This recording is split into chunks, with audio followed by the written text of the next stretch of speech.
Our society in my lifetime has made some drastic changes in the thinking of society in general. We see our society right now, things are advocated that we never dreamed would be advocated in our society. Things are practiced. I never dreamed that men would try to change their gender to be women. Women change gender to try to be men. I never dreamed that men would marry men and women would marry women. Why have we got all of this change? Why has it happened? This morning I'm going to lay out a lesson. It'll be probably about 3 lessons. I'll have to finish it all up. But I want us to look at materialism. And that's our problem. And we'll define it in just a moment. But our whole society is materialistic. Now, some people think, well, they're looking for money.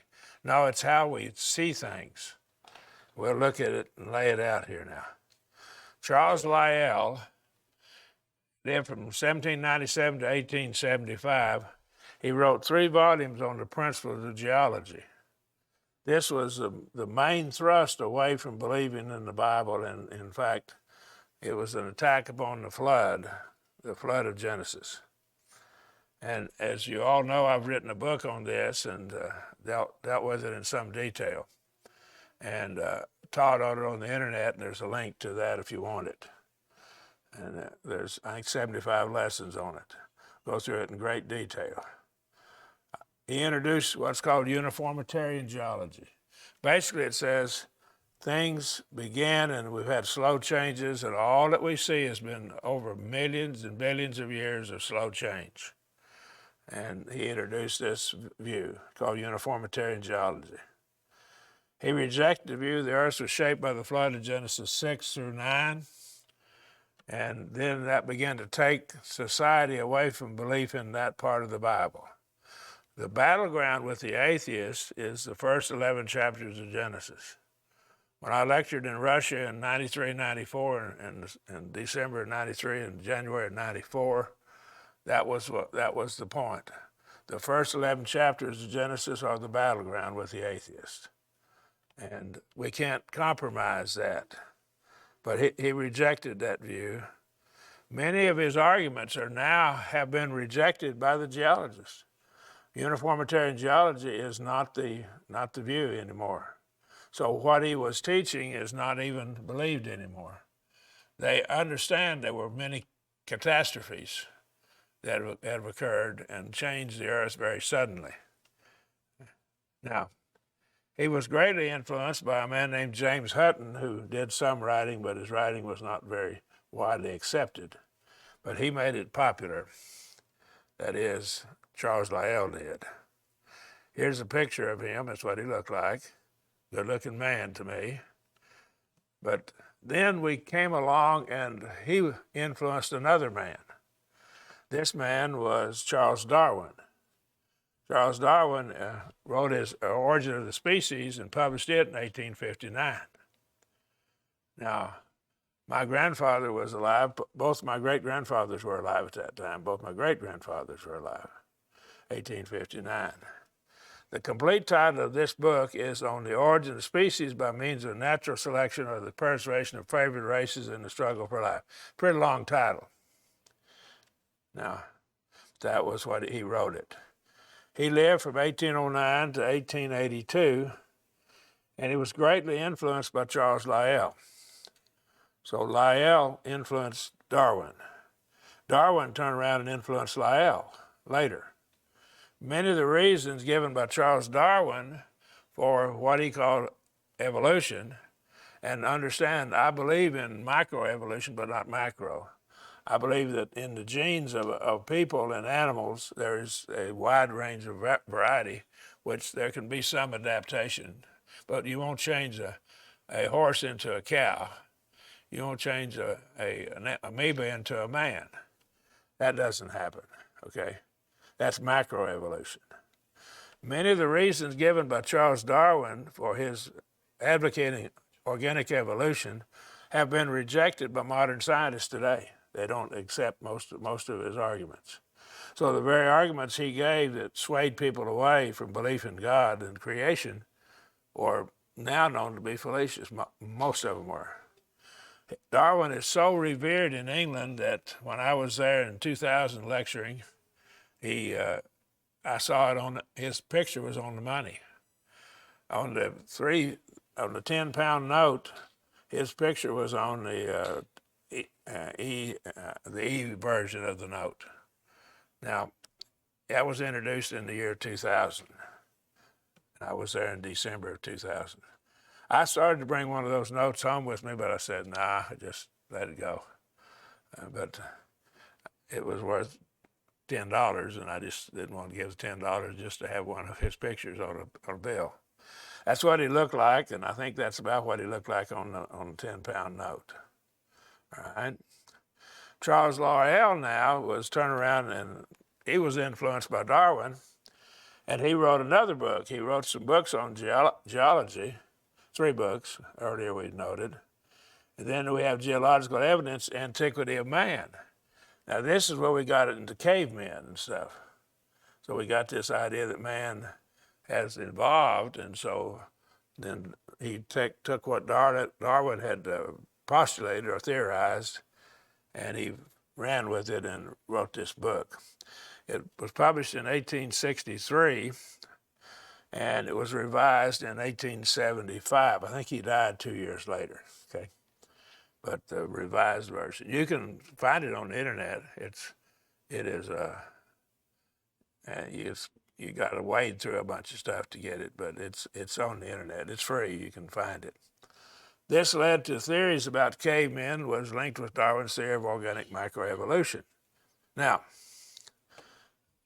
once they've decided that man wasn't created, that there was no flood, that the earth is millions, they said millions of years old at that time, now they say billions. And once they made this decision, the first 11 chapters of Genesis are just myth, just a fairy tale. That's their view. So what are we going to do with religion now? Well, we don't believe in God anymore. There's no heaven and hell. And so what are we going to do with religion? Well, Walter Rauschenbusch and some others began to advocate for what's called the social gospel. We're going to make the churches where they're going to take care of social issues, and they're going to make society better. And so that's what churches were designed to do at that time, the churches, many of them, some of the liberal churches that studied this. Walter Rauschenbusch, he died in 1918, but he was an American who studied in Germany. At that time, most of your doctorate degrees were obtained in Europe. And even some of our universities, like Harvard, didn't give a doctorate degree back that far back. And so you had to go to Europe to get a doctorate degree. And the views of the people at that time had been influenced by atheistic philosophy. Germany had. We saw it coming to head in World War II and this killing of millions of people because they're inferior. Organic evolution says that some races should be superior to other races. That's part of the system. And so they began to kill people, all right? But it was based on that, and that's the kind of thinking that was being taught in the universities there in Europe, in Germany in particular. Religion was redirected toward improving life on the earth rather than saving the souls of mankind because man doesn't have a soul. We're going to see why they think that. The main reason the system of religion is to bring about socialistic governments. So that came out of the German influence. Most of the modern liberal religions have this thrust today.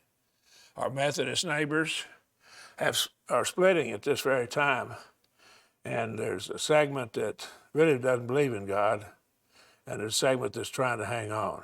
So they split just recently. But the Methodist Church was one of the groups that led this way. They had a big split around 1914, just before World War I, about the time it was started World War I. They split, and a lot of groups were spun off from them. The mainline Methodists then went with social gospel. So what did they do? All right, we're going to make the earth better. So they pushed for women's suffrage, women get the right to vote. They pushed for doing away and prohibiting alcohol being sold. A prohibition amendment was passed as a result of their actions, and several other things of like nature. It was all about social issues. It was not about salvation of souls. And so they split about this time because there was a group inside that Methodist church that didn't want to go that way, like they're splitting right now. If you get on the internet, you can see they've split. And that's because of this. Now, they still have influence because they have invested money in properties, and so they have money, even though they're smaller in number. The Methodist church is dying out numbers-wise. Numbers are decreasing. These religions worked on social issues. Rauschenbusch wrote several other books, A Theology for the Social Gospel in 1918, Christianity in the Social Crisis, 24. Now you say, well, those were written after his death. Yes, that's true. He had written the books and they were published by his followers. So he had already written these books. He died before this, about 1918 or somewhere thereabouts he died. Rauschenbusch worked with Harry F. Ward, who was one of the deans of a religious, well, I think it was at Harvard. It might have been Yale. No, probably Yale. And he was the dean of the College of Religion, I guess. I'm not sure what college it's called, but it was religion, teaching religion. And he was very, very, very liberal, and he basically was an agnostic. And others formed a Federal Council of Churches in 1908. It was so radical, most of the religious groups withdrew from it, just got out of it. They couldn't take it. In 1939, Luther Weigel, who died in 1976, began work on the organization which finally became the National Council of Churches. That's a wide, broad range. And they're basically social gospel advocates. Then we got the World Council of Churches coming out of this. The Lord's Church has never been members of that. Here's Rauschenbusch. Some of these guys were Baptist preachers, others were other groups, and they held this view. Now, about this time also, atheistic social theories began to be developed. And there was one man that began this named Karl Marx. Marx's views of sociology. If you take a major in sociology in the United States, you're going to study Marx's views. That's what you're going to learn. You're going to learn Karl Marx's views. He died in 1883, but he formulated his theories of sociology. There's a picture of him. John Dewey then was born in 1859. He's nearly 100 when he died, almost as old, as about the same age as Sister Nadine. Nadine had a good life, but John Dewey did a terrible amount of damage to our country. So John Dewey formulated and propagated his educational philosophy known as pragmatism. We're going to look at it just briefly. If you studied education in college, you got a dose of John Deweyism, probably. Most likely you did. John Dewey. What did he teach? He taught that the only way you know anything is by science. Scientists admit you can't determine right and wrong by science. Science cannot determine right and wrong. They admit it. I don't know of any scientist that claims you can determine right and wrong by science. And if all I know is by science, and that's what Dewey taught, then I can't know right and wrong. No absolute standard of right and wrong. There is no absolute standard of right and wrong. You cannot say that murder is always wrong. Lying and stealing is always wrong. The only way we know things is by science. That's what was taught. I ran into this in college in 1963, 64. I saw it. And I began to try to tell brethren that this was a problem. And they said, oh, you need to preach on the Bible. You don't need to let us know that this stuff's going on. But it's too late now, okay? John Dewey, there's a picture of him. He developed this system. We're going to look at Dewey's views in just a minute. Then we have, what are we going to do with the Bible? So we got the Bible, and we got a problem with the Bible because it has prophecies in it. And these prophecies prophesy of something in the future that was to happen, and only a supernatural being could know the future. So how are we going to handle that? Well, they began to change how they viewed the Bible and the books of the Bible. Then they had what's called higher criticism, and they decided, well, these books were written after the fact.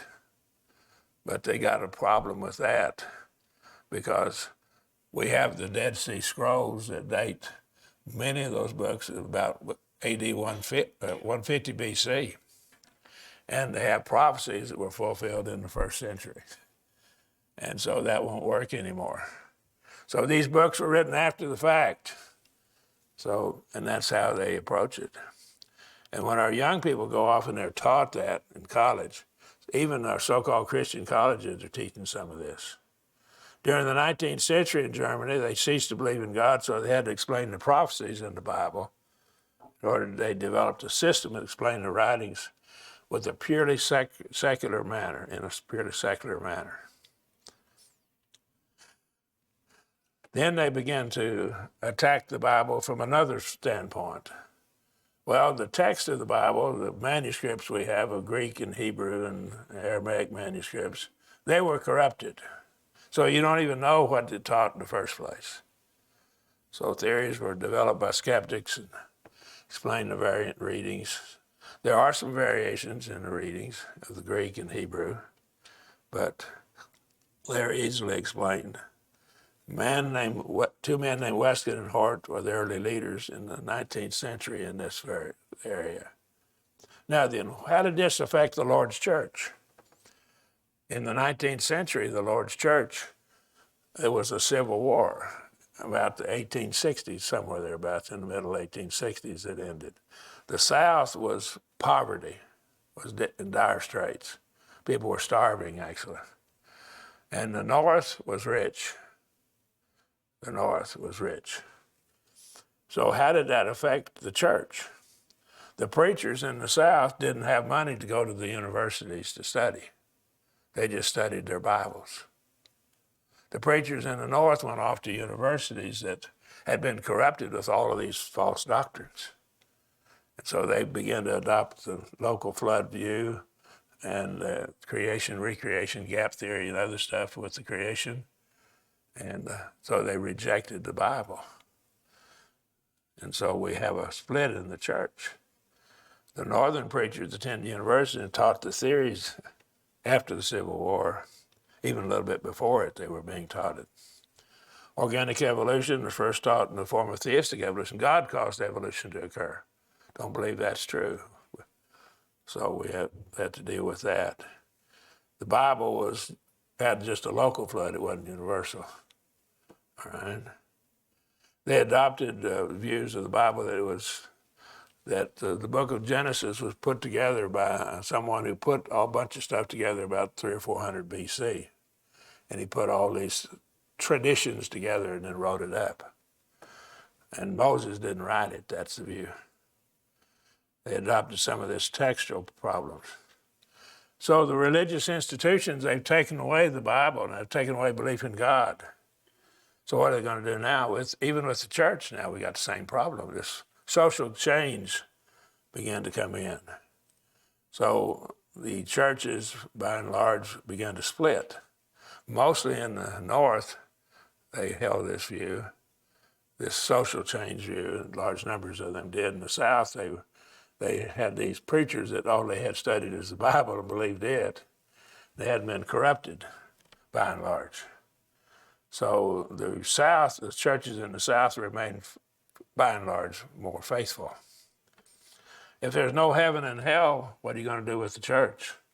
We're going to make social change. You're going to have that social gospel.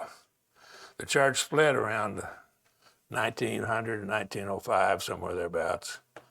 The split was recognized around 1914. And they split into the disciples of Christ and the churches of Christ. Well, the Lord's church split. There were splits about to occur in the first century in the church. So that does happen. There began to be a change in the role of women taught in the church. And the church split over several issues. The role of women happened to be one of them. There was a professor at Freed-Hardeman University, a history professor. He got his PhD at University of Tennessee on this very issue. I have a copy of his dissertation. And he documented all of this change in the role of women. Many of these same problems are arising today. It's coming back again because we have people believing these false views. I saw this when I was in college, saw people turning away from the church because they were taught theistic evolution, local flood, and stuff like that. I saw it happen. It happens. The social gospel is being advocated by many in the church. The church is going to solve all the problems. Some congregations spend money just to entertain the kids, and they think that's all right. So they're going to take the money and just entertain our children. This excuse they give is it helps to keep the young people in the church. But young people should be kept faithful by their faith in God, not by the fun and games we have them to play. We need to not attract them by that. They need to be attracted by the gospel, their belief that there's a God and we're servants of that God. Now, there are three questions that get into this picture now. What is the nature of reality? And what is real?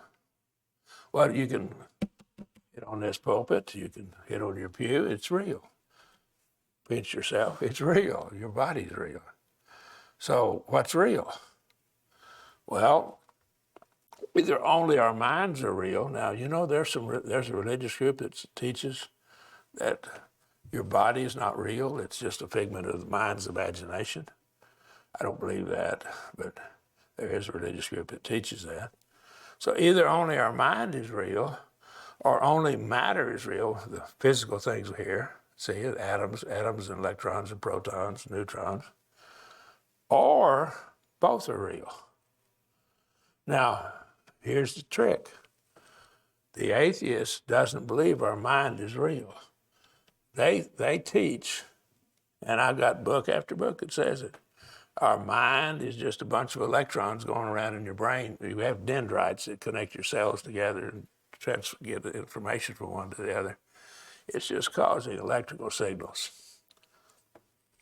Chemicals are causing electrical signals in your brain. That's all your mind is. So your mind is not separate from physical things. Material is all there is. Matter is all that there is. So they reject that the mind is real.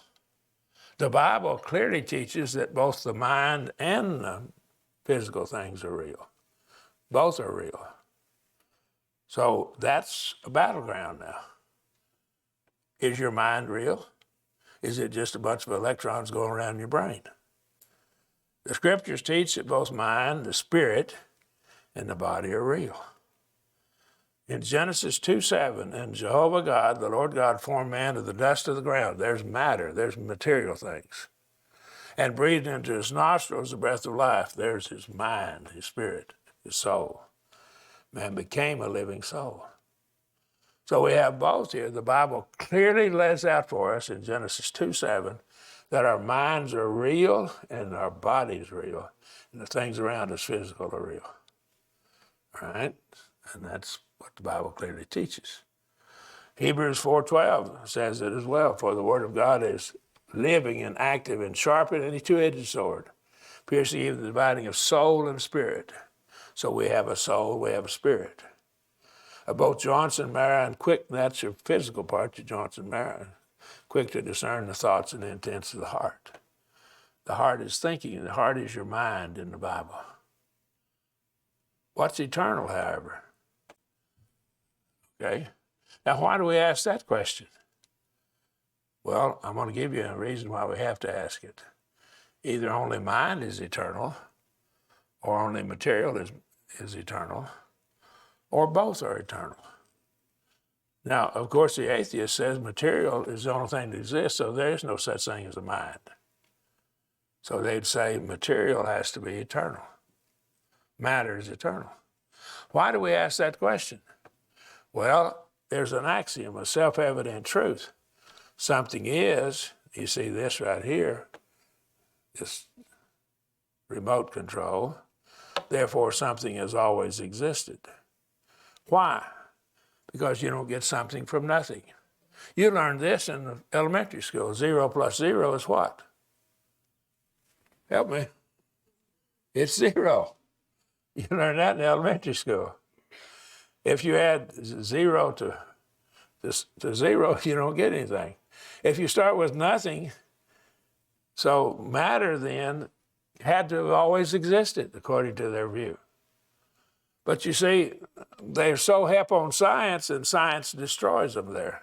They get in trouble with science. But let's look at what the scriptures teach. The scriptures teach that mind is eternal and that matter was created. All right, Genesis 1:1. In the beginning, God created the heavens and the earth. All right, the heavens and the earth were created by God.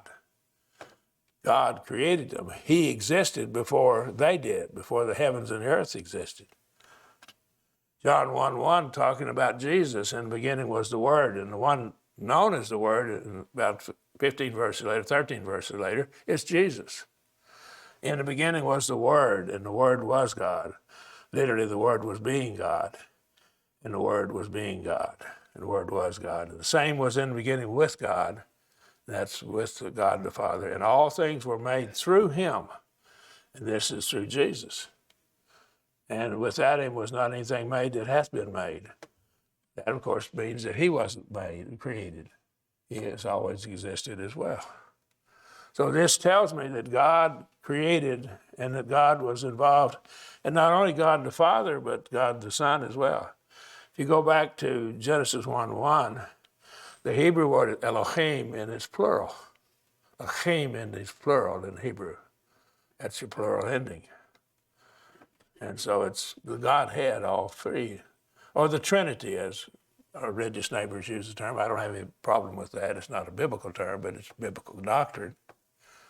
So the Trinity, the Father, Son, the Spirit. Let's go to Exodus 3. What does it say about God? And Moses said unto God, behold, when I come to the children of Israel, and they say unto them, the God of your father has sent me unto you, and they shall say unto me, what is his name? What shall I say unto them? He wanted to know what God's name was. And so God responded to him. God said unto Moses, I am that I am. That's my name. Wait a second. What's that mean?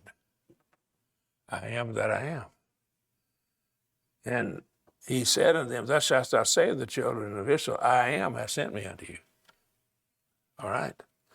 This is the verb form of the word translated Jehovah or Yahweh. It's the verb form of that word. What does it mean? I exist because I exist. Something has always existed. I am self-existent. I'm the uncaused cause. I brought everything into existence. I never had a time when I didn't exist. That's what he's saying with that word, I am. I am because I am.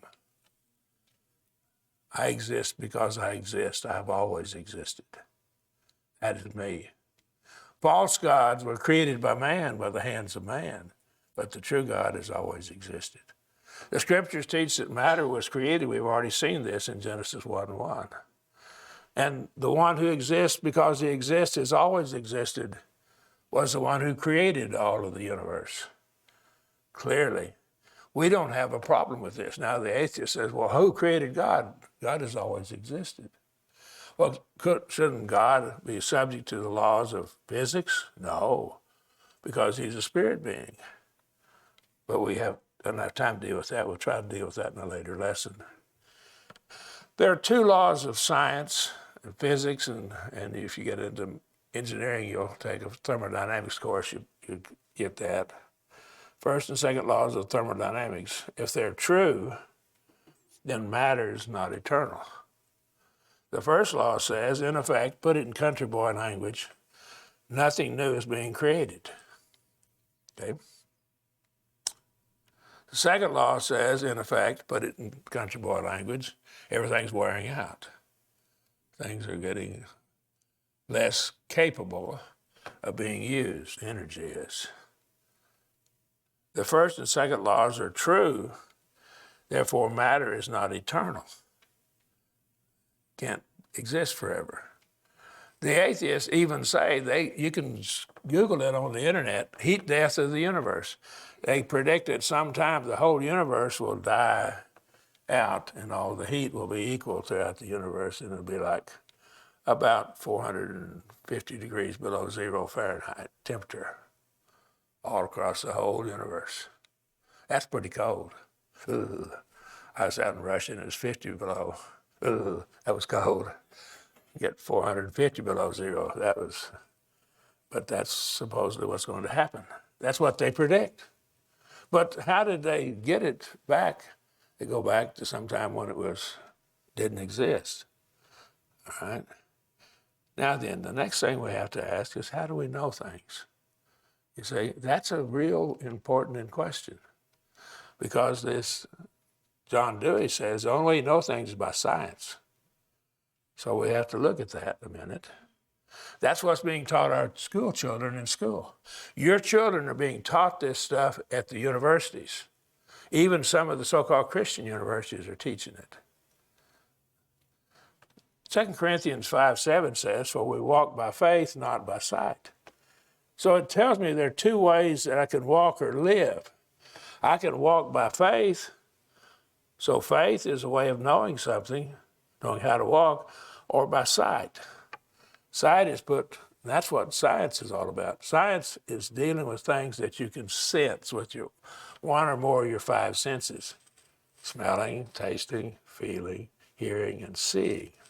Your five senses. That's what science is about. Faith is knowledge obtained by means other than sight, other than by your senses. We'll define it in just a minute. Sight. Knowledge obtained by senses. This includes all knowledge obtained by science. Science requires that the phenomena be observed and replicated. Right? You have to be able to see it, or smell it, or taste it, or touch it, or it's not science. Paul defines faith for us in Hebrews 11, 1 through 3. Now, faith is assurance of things hoped for, a conviction of things not seen. For therein were the elders had witness. He's talking about the people in the Old Testament, born unto them. By faith, we understand that the worlds have been framed by the word of God, so that what is seen hath not been made out of things which appear. So he is telling me faith is something I get by evidence. It's based upon evidence. And the King James put that in the American Standard side by side, and you can get a very good view of it.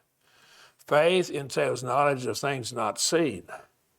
I want to ask you, how many of you have been to London, England? About 3 of us. The rest of you, you haven't seen it. Are you sure there's really a London, England? I think you know it just as surely as we know it, the 3 of us, Don and Randy and me. I think those 2 held their hand up. We've been there, but that doesn't mean that we know it any more than you know it. You've got all kinds of evidence that there is a city called London, England. You don't have any doubt there is. But you see, you know it differently than we know it. The 3 of us know it because we saw it. The rest of you know it from evidence. And you're just as certain as we are that it exists. So you can know something without sensing it with your senses. Faith entails testimony of competent witnesses. You know that there's too many people that just couldn't be lying about it, so there is a London, England. The words faith and believe are misunderstood.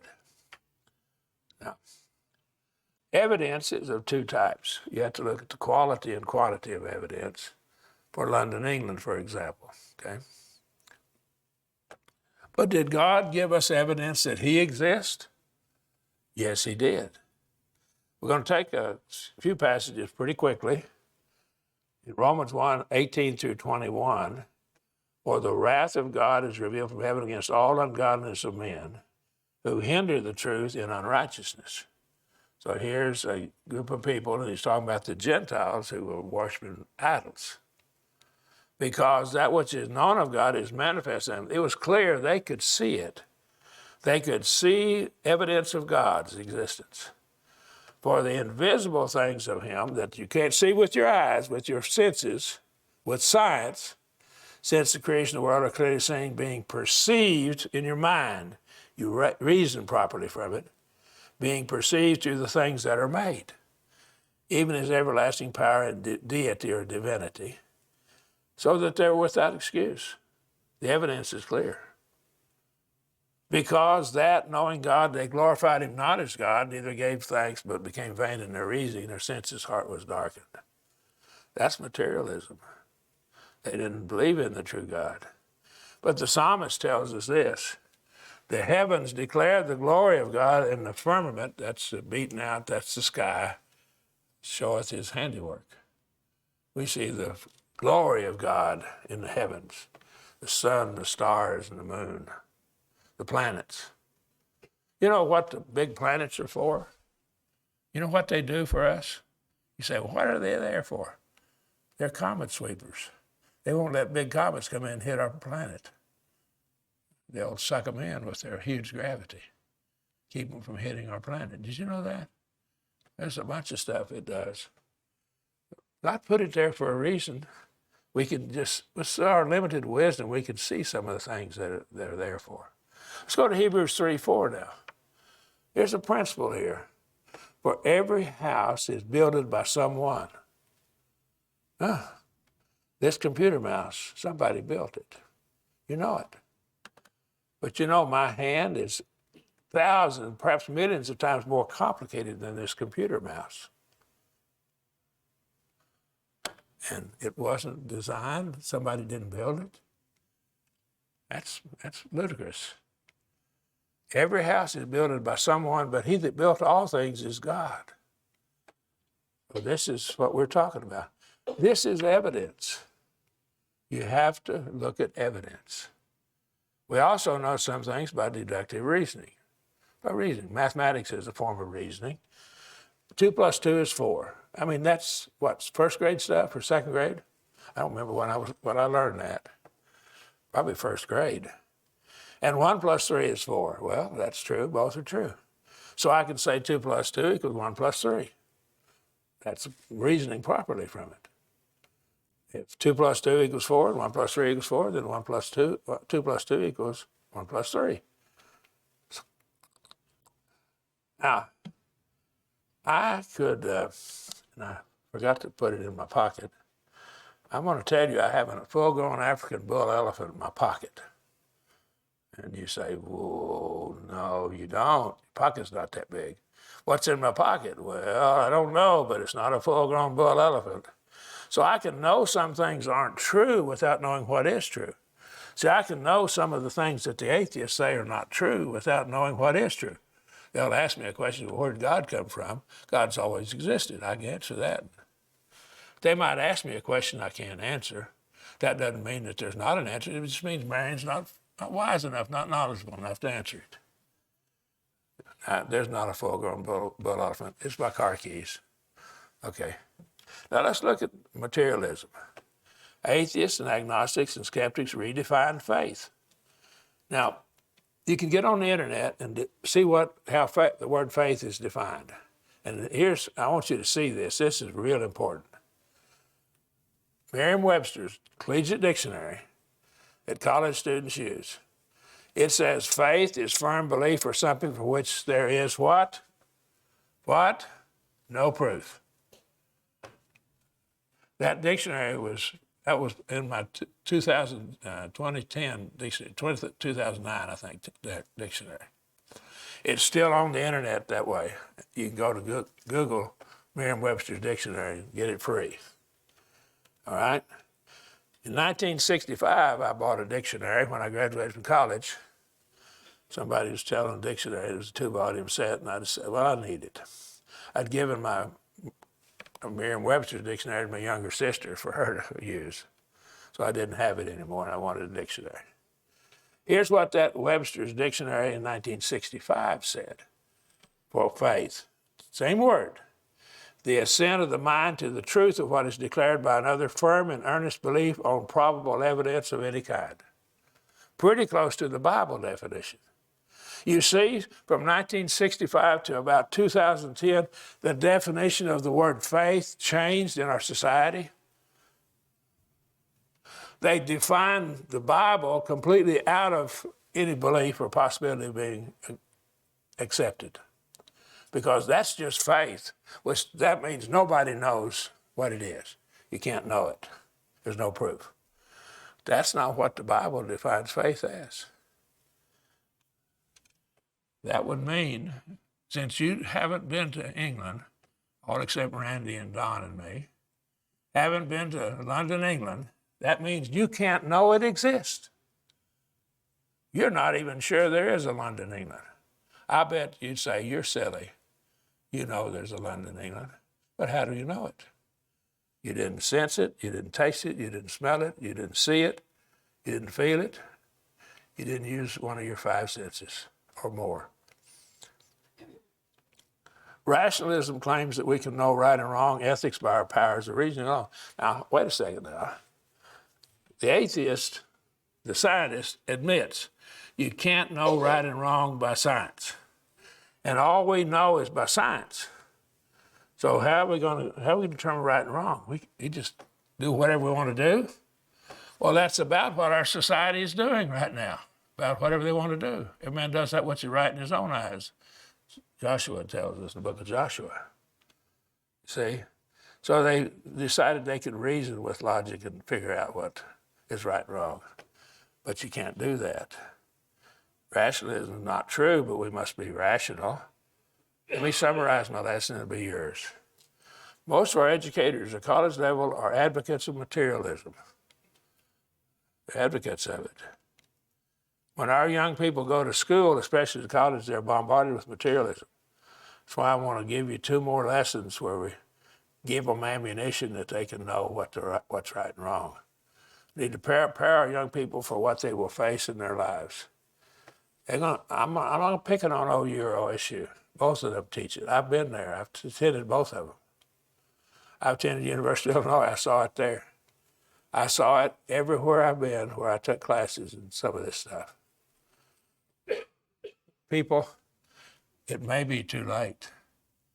Our whole society is eat up with it. Now, I want to pick on our president because he's said it repeatedly. We got to follow the science. We got to follow the science. Now, when they talk about COVID, you hear everybody saying that. Got to follow the science. I agree that science is useful, but science will never determine right and wrong. If you don't have a way to determine right and wrong, you can't say it'd be wrong to come in here and start murdering people. I can't. I'm a Christian. I believe in God. My Bible says that's a sin. So I know what's right and wrong from the Bible. Right? I hope this lesson has been useful to you. Whenever we study this, we have to be aware that our children are in danger. They're being taught this.